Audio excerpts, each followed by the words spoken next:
Ready?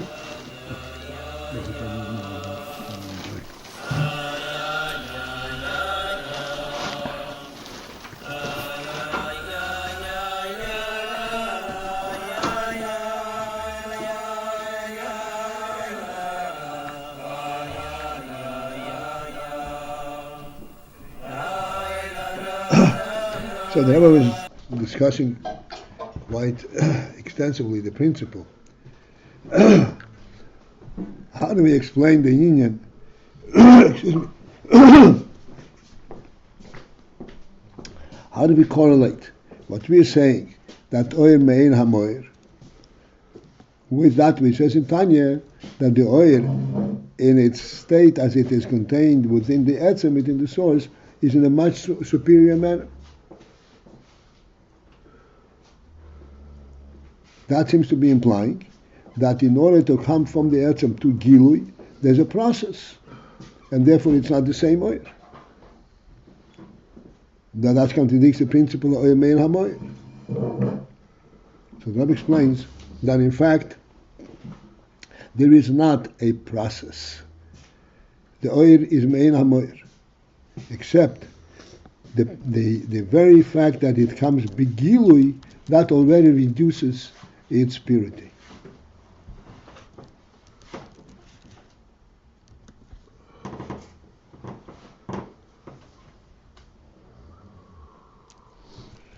Why?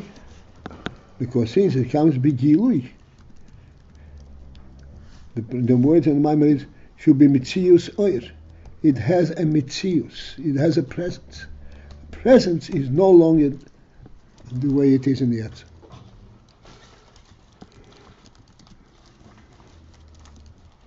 In the etzem, it does not have a self-identity.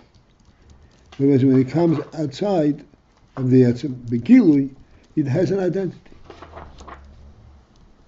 Not because the identity was applied to it, but by being begilui, it has an idea, it has a mitzius.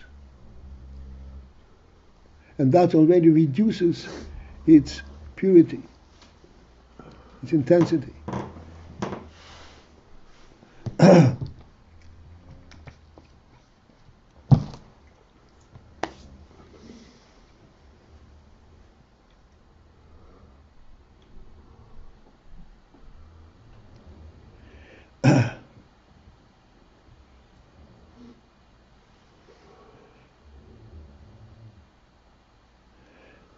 And then the very last couple of lines, which is a completely different Indian, but we learned it, we should go through it quickly. In the other comprehension, there are parentheses. The Rebbe says in the parentheses that we have to say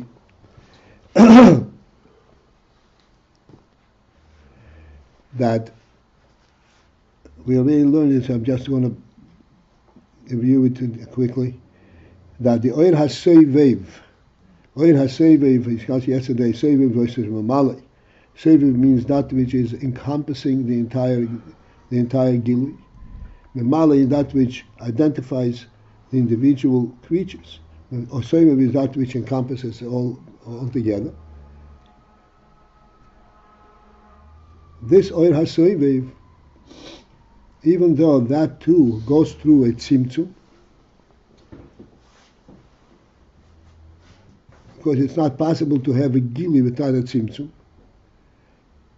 But still, the tzimtzum has no effect on it. It does not.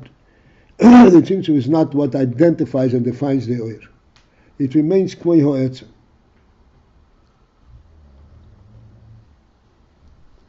Okay, so we'll start at the end of the line before the end, before the last wide line. V'arehu k'mei ha'etzem. The tzimtzum has no effect, and therefore it is like the etzem. Rak except mashenase bibchinas makif leilomis al kol ponim. As a result of the tzimtzum, it becomes it becomes an element that's called makif leilomis. This is still this is still going to be discussed later, but the principle makif leilomis means that it has a function. It has a presence. Even though it is makif, it does not have individual identities. It is all-encompassing, but it encompasses worlds. There is worlds internal to its presence. That already reduces its pure presence as it is in the source. Okay, this is I didn't want to skip it completely. Let's go to the next section. Excuse me. V'hinei, behold,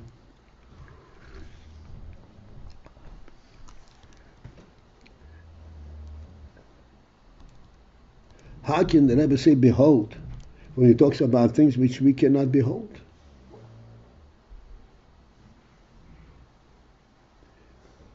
The answer is we are beholding it without being aware of the fact that we are beholding it.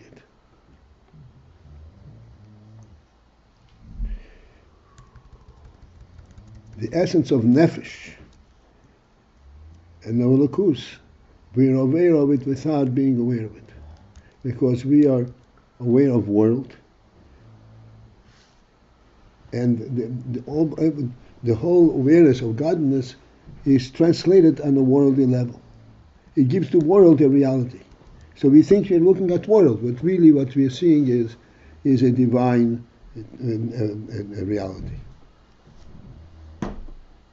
As we have said many times, reality cannot be but divine. Behold, maybe just as we discussed it in the oil Hashemesh, in the oil of the Shemesh, and we explained that the oil Hashemesh is inside the Shemesh and outside the Shemesh is essentially the same one. Even though it's reduced as a result of being begilui, but it is not that it's created, another oil is being presented. Gilui has an effect on it, but it's the very same oil.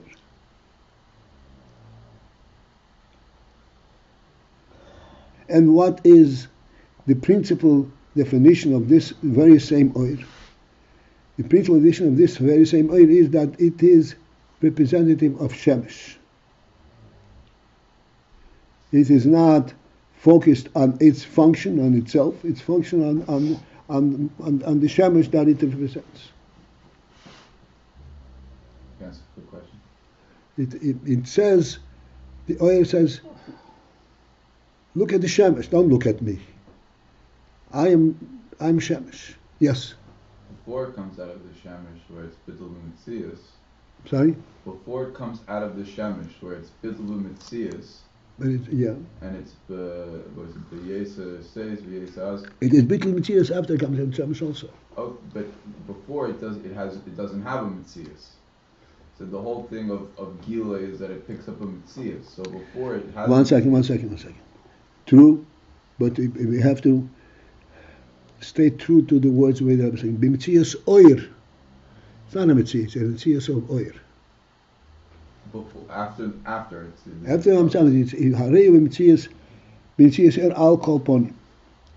It's a Mitzias of oir, not a Mitzius per se. But before, my question is primarily before it comes out of the Shemesh, where al kol ponim it doesn't even have Mitzias oir.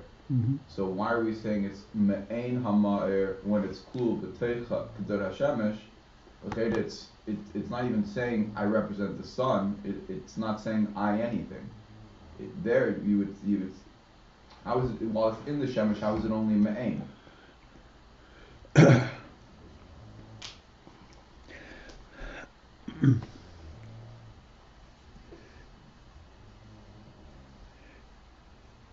Well, just as we are, when we're speaking about the shemesh itself, the etzem, and we say the etzem is behiri.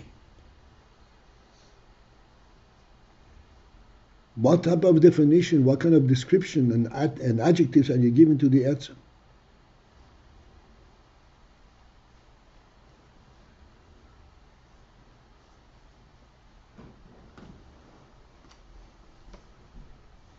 And we say etzem is behiri.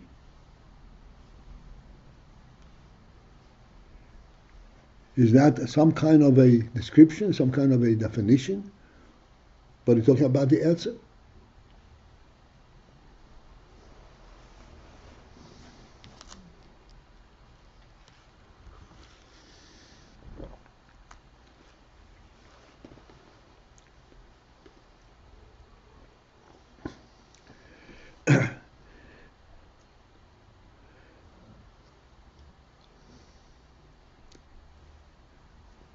This etzem hashemesh, excuse me, sorry, is also a creation.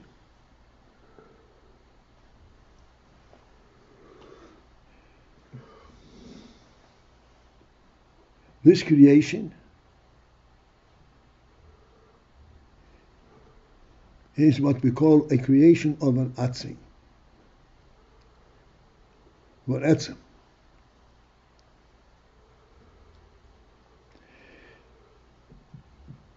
Let us try and relate to that.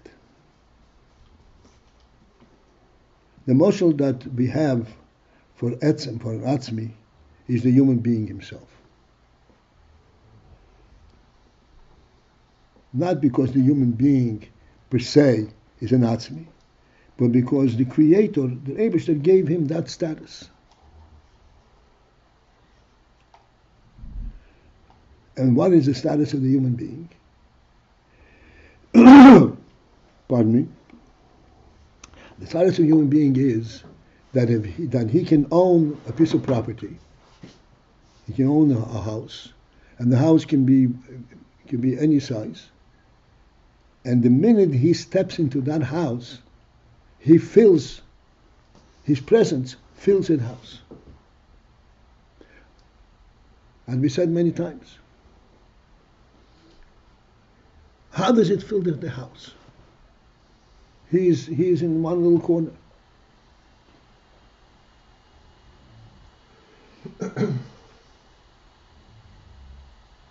And the explanation is, although the explanation itself is not really something that we can comprehend in our seichel, but that is something which we can relate to.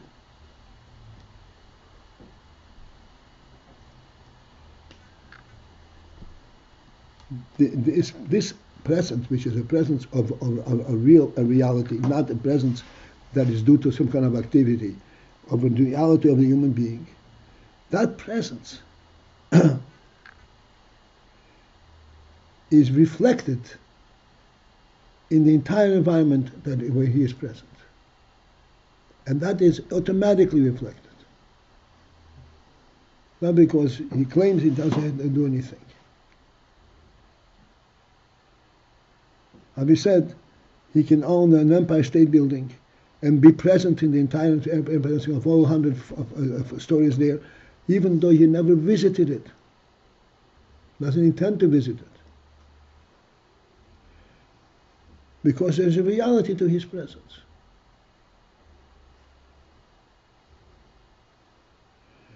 The Shemesh is of that type of a creation. God created the human being and gave him a status, a divine status in the world. God created the Shemesh and gave it a divine status in the world. To be bright, period. There is no means for us to explain it and understand what this is, But that is what it is. Its brightness is a you could say a miraculous brightness. It's a reality brightness. It's not based on any kind of physical base. And everything that we think it is the fire and so on, it's not true. Was it not true? Because if it were fire, it would have to be reduced as time goes on. Absolutely not. There's no refueling of the shemesh.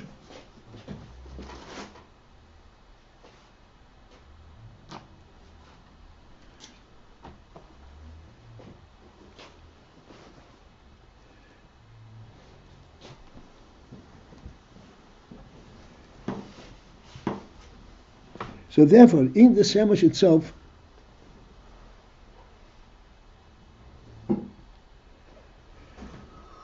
you cannot refer to it as a mitzias al component, because it is not a mitzias. The shemesh is not a mitzias. That's right. It's a reality. It's a divine reality. Mitzias means that you can kind of relate to its presence from a worldly perspective. You can't.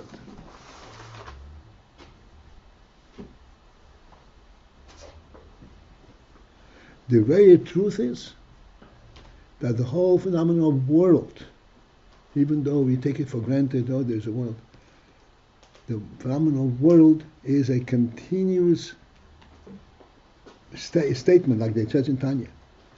The Rebbe keeps on saying, be, and it is, and it is.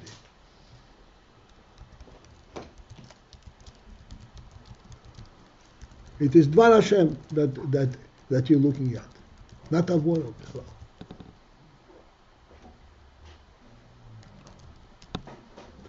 If it were world, you would have to dissipate as time goes on.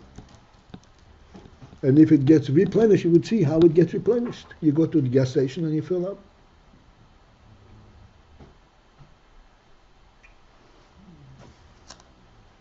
I think I understand now this point that was a little bit difficult yesterday about the shemesh not being the tzias itself. But what I don't understand is if the is me'ein hamar when it's outside of the mar, when it's still in the mar, it's not correct to say that it's me'ein hamar, because there's no way to distinguish, there's no way to identify the light that it should represent the mar.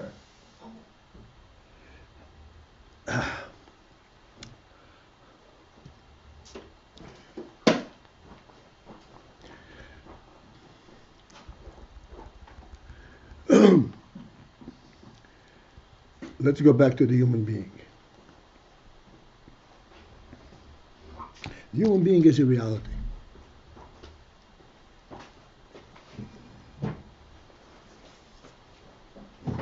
This fact that the human being is stepping into a house and his oil fills the entire house. Is this oil a presence? Does he have oil, or is it him? Physically, he's not there. And the human being is clearly a physical entity with a body that needs to be replenished, and he has to breathe and has to eat and so forth. And yet there's some kind of reality to it that you say his presence is all over. This is called oir. This is and this oir is mein hamoir. It has the reality of the human being itself that the Rebbe created. You look at this oil, you say, hey, this is a divine presence. It's not the result of something else. That's not mein hamoir. Just as the human being himself is a divine miracle, the oil represents that miracle. Right. So, and I don't want to overextend the mashal, but it seems like once he steps into the home, once he owns the home, and his presence fills the entire home, that's analogous to the light as it's already out of the sun. Right. Before a human being owns and possesses something, that potential of ownership is included within him, but it doesn't have any expression. No. True, but it's see. Here's where we have to be careful with that. It's not a potential ownership. He doesn't have a potential of ownership. Potential means that there is some kind of an activity towards accomplishing something. Okay, so potential means that it has to be brought out to actuality. It's not, there's no potential. The reality of an etzem is there all the time. It's not a potential. So it's the human being doesn't contain the potential of ownership, he contains the ability of ownership with him at all times. And just merely owning something brings that out. One second.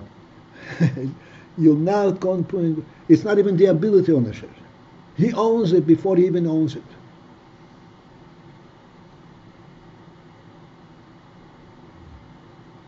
He owns it because the Rebbe had declared, this is your world. That he owns before he even claims it. When he buys a house, he's just fulfilling his duty that the Rebbe has put upon him.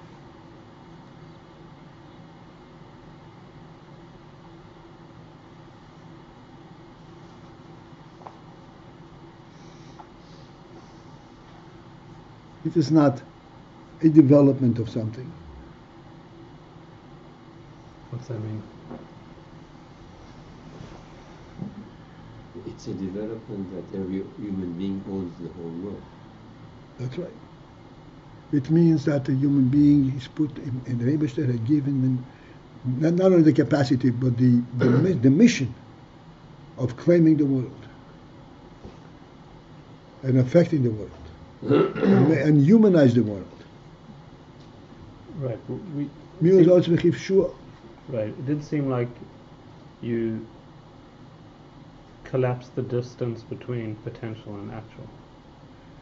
There is no potential. There's no distance. There's no distance. Right. We do say Eino Adam. What? The man who does not own a home.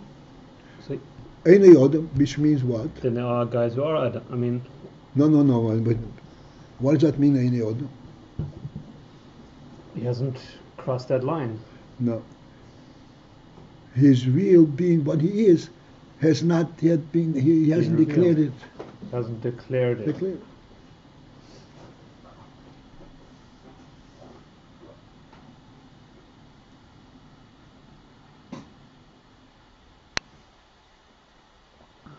Does he need to do anything in order to be able to acquire the house? Nothing.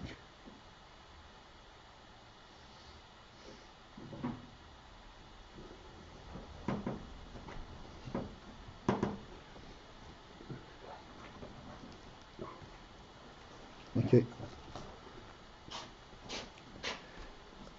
Okay, sir? I don't know what to think about. Okay. Well, okay. That's always good.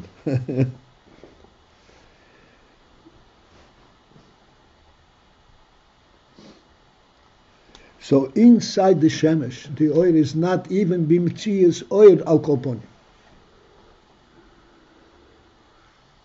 Because the union of the Shemesh is bihiri, is an essential union of the Shemesh itself.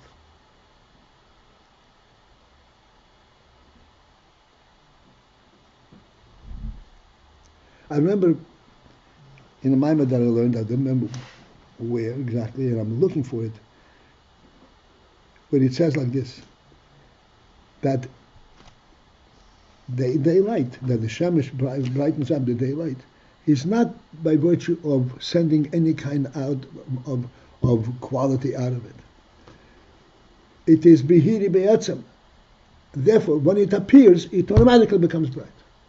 Its appearance, its presence. And the most of this is right at the presence of the human being in his home. Automatically encompasses the whole home.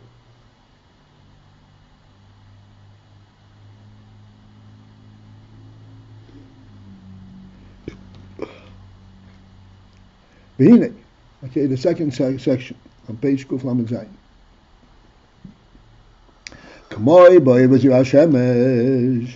As it is in the Oivot Hashemesh that we discussed for the purpose of having a moshel. Why is it a moshel? Not that we fully comprehend it, but it is something that we can see, we can relate to. And how do we relate? Because we have both. We have the presence of the Shemesh and the absence of the Shemesh. Therefore, we know what we're talking about. To say that we fully understand it is a mistake. But at least we know what we're talking about. Just as it is in the Oivazim HaShemesh. K'moi kein, similarly, hu b'oir v'chayes ha'nefesh l'hachis es ha'guf. In the oir, again, the word oir, which means light,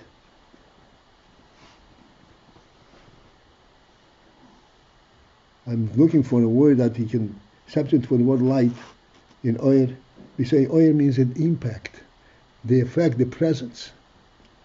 The chayes ha-nefesh and the chayes ha-nefesh l'hachis is ha'guf, that comes from the nefesh, and it is mechayes ha'guf.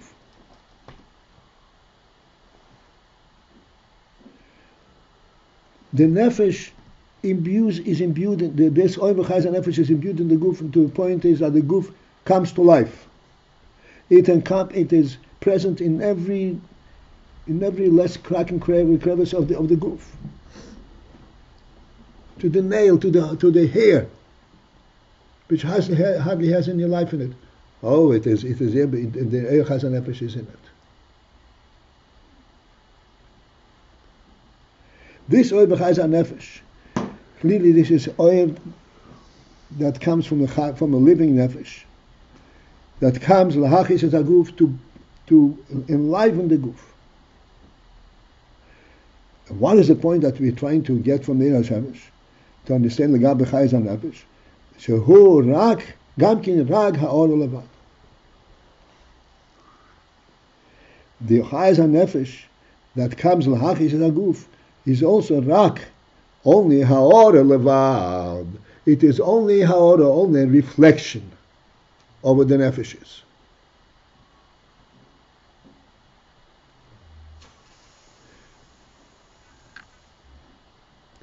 Which means the life element, not the presence of the shemesh, of the nefesh, not the power of the nefesh. The life element of the nefesh is what enlivens the guf.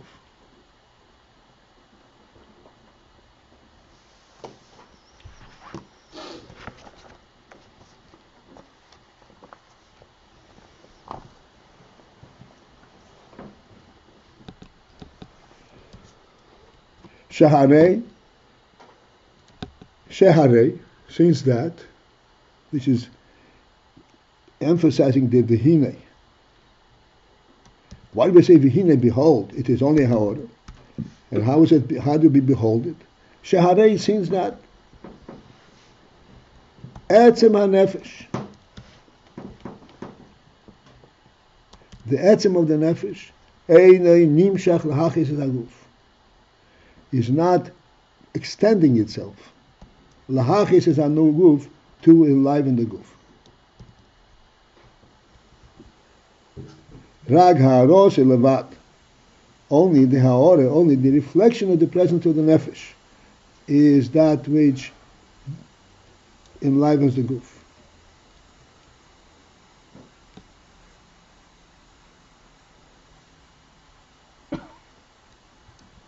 The ha'ore of the nefesh, but not the etzem nefesh. The etzem nefesh, sheharei, behold, etzem nefesh nimshach l'chashem. Can we say, for example, even though our understanding of nefesh is very limited, more than very limited, the nefesh is not preoccupied in making the guf alive. Its presence is what makes the guf alive. The nefesh doesn't get tired by enlivening the guf.